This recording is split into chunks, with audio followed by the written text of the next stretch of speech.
Hello everyone, आप सब कैसे हैं? मैं उम्मीद करता हूं कि बहुत अच्छे होंगे और अपनी पढ़ाई को बहुत अच्छे से कर रहे होंगे। मैं आकाश कुमार बढ़ाना आईसीटी वर्चुअल क्लासरूम में आपका बहुत बहुत स्वागत करता हूं। मेरे प्यारे बच्चों, जैसे आपको पता है मेरे प्यारे बच्चों, बेसिकली हमारी आपका जो है 12th क्लास है, ह्यूमन ज्योग्राफी हम लोग देख रहे हैं 12th क्लास में। क्लियर है? और हम लोग इस ह्यूमन ज्योग्राफी के अंदर मानव विकास, ह्यूमन डेवलपमेंट की बात कर रहे थे। तो दो हमने कंसेप्ट को समझने का प्रयास किया कि वृद्धि क्या है और डेवलपमेंट क्या है।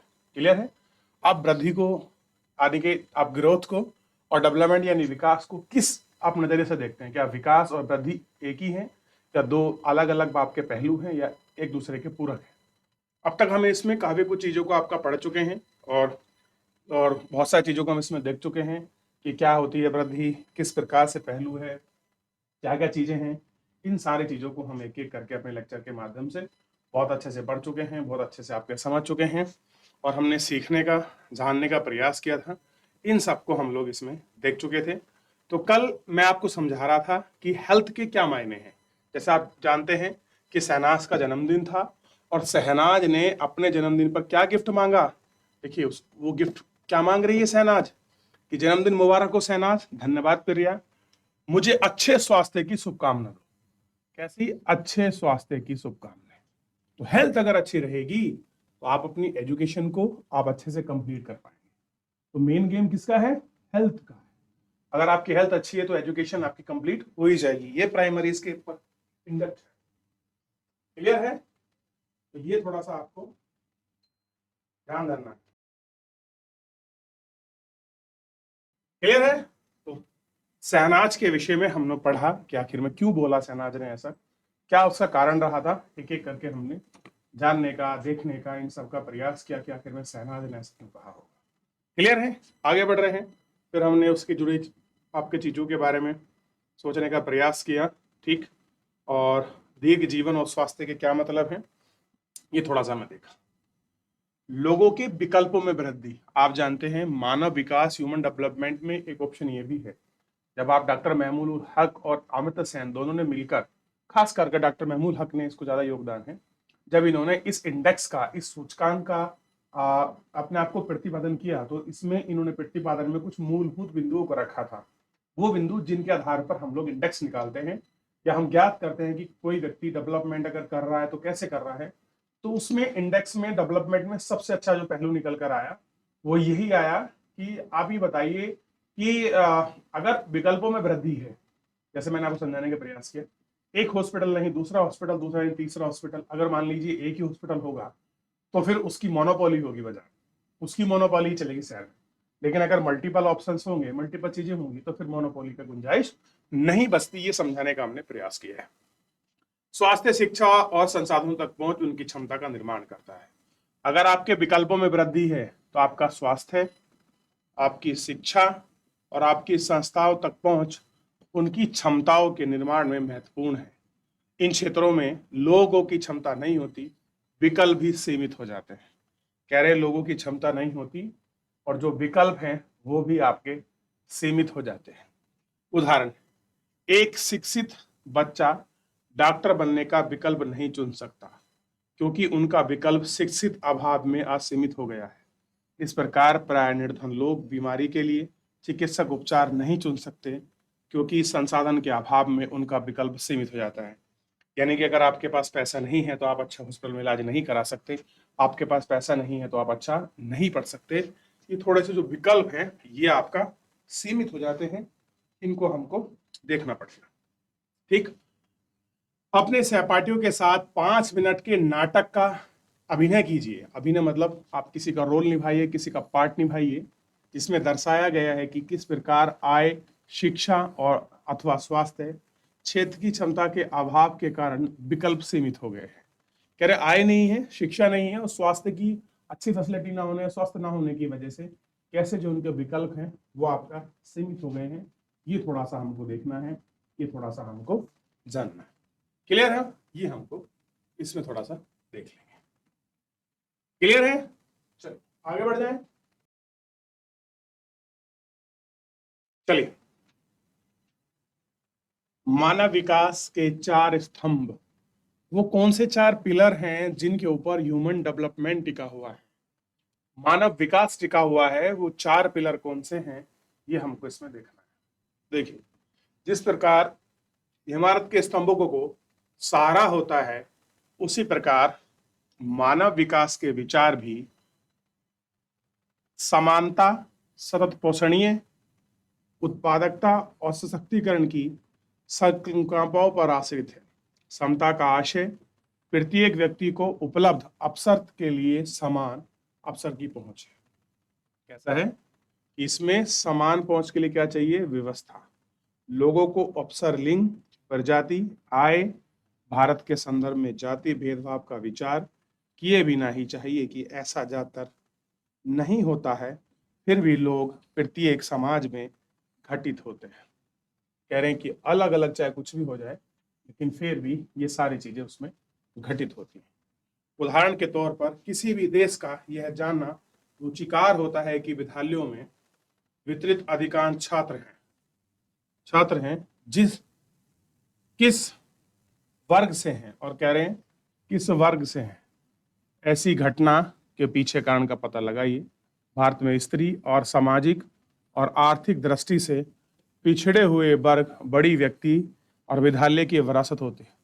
इससे पता चलता है कि शिक्षा तक पहुंच ना होने से किस प्रकार वर्गों में विकल्प सीमित करता है, कि अगर शिक्षा की पहुंच नहीं है तो किस प्रकार जो वर्ग हैं, जो विकल्प हैं, वो आपका सीमित करता है। ये आपको देखना चाहिए। निर्वाह का अर्थ है अवसरों की उपलब्धता में निरंतर सतत पोषणीय मानव विकास की आवश्यकता। तो प्रत्येक पीढ़ी को समान अवसर मिले और समस्त पर्यावरणीय एवं वित्तीय मानव संसाधन का उपयोग भविष्य को ध्यान में रखकर करना चाहिए। संसाधनों में किसी भी एक का दुरुपयोग भावी पीढ़ी के अवसरों को कम करेगा। कह रहे कि अगर भविष्य में कोई भी विकल्प अगर सीमित होता है या किसी चीज का दुरुपयोग होता है, तो भविष्य में आने वाले विकल्पों को भी सीमित करता है। अगर आपने किसी चीज का मिस यूज किया है तो वो क्या करेगा? आने वाले भविष्य में जो हमारी पीढ़ी है, उनका थोड़ा जो ऑप्शंस है, जो विकल्प है, जो वृद्धि होनी है, वो उनको कम कर देगा। तो इसलिए हमें इस तरीके से चीजों को यूज करना चाहिए ताकि क्या हो? विकल्पों में वृद्धि रहे। क्लियर है? क्या रहे? विकल्पों में वृद्धि।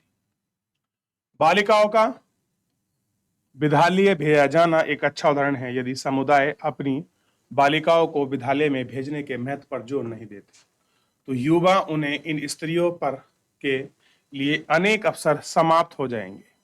उनकी वृत्तिकाओं के साथ विकल्पों में तीव्र छटनी हो जाएगी और यह उनके जीवन काल के अन्य पक्ष को भी प्रभावित करेगा। और अतः प्रत्येक पीढ़ी को अपनी भावी पीढ़ियों के लिए अवसर और विकल्पों की उपलब्धता को सुनिश्चित करना चाहेगा। कैसा हो कि जो अपनी उपलब्धता है, जो विकल्पता है, वो उनको सीमित करना चाहिए। यह उत्पादकता का अर्थ मानव श्रम, मानव उत्पादक, श्रमिक के संदर्भ में उत्पादक है। लोगों के संदर्भ का निर्माण करके ऐसे उत्पादन में निरंतर वृद्धि की जाती है। अतः जन समुदाय राष्ट्रों के लिए वास्तव में धन होते हैं। इस प्रकार ज्ञान बढ़ने के प्रयास अथवा उन्हें बेहतर चिकित्सा सुविधा उपलब्ध कराने और उनकी क्षमता को बेहतर सीमित करते हैं। कैसे हैं? ये सारी चीजें हैं और इन सारी चीजों के दम पर ही ये सारे विकल्प आपके बेहतर साबित होते हैं, या ये सारी चीजें आपकी बेहतर। क्लियर है? ये आपको ध्यान रखना चाहिए। तो ये सब एक दूसरे के साथ जुड़े हुए कॉलिंग है। क्लियर है? देख लिया आपने? आगे बढ़े। उदाहरण के तौर पर किसी देश में यह जानना रुचिकार होता है कि विद्यालय में व्रत छात्र अधिकांश। अब देखिए, इसमें बात करें सशक्तिकरण की। सशक्तिकरण का अर्थ आपने विकल्प चुनने के लिए शक्ति प्राप्त करना है। ऐसे में शक्ति बढ़ी हुई स्वतंत्रता और क्षमता से आती है। कर शक्ति कहां से आती है? फ्रीडम से, और जो कैपेसिटी है, क्षमता, उससे आती है। लोगों को सशक्त करने के लिए सुशासन की लोकमुखी नीति आवश्यक होती है। सामाजिक एवं आर्थिक दृष्टि से पिछड़े हुए समूह का सशक्तिकरण का विशेष महत्व है। कैसा है? विशेष महत्व है।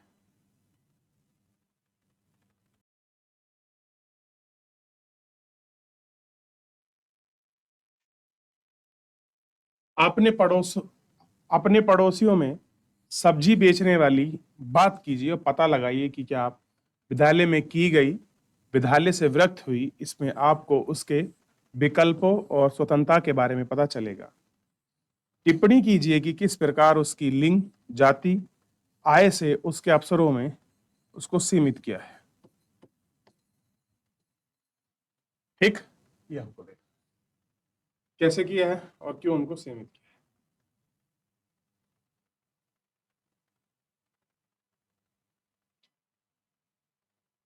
मानव विकास के उपागम।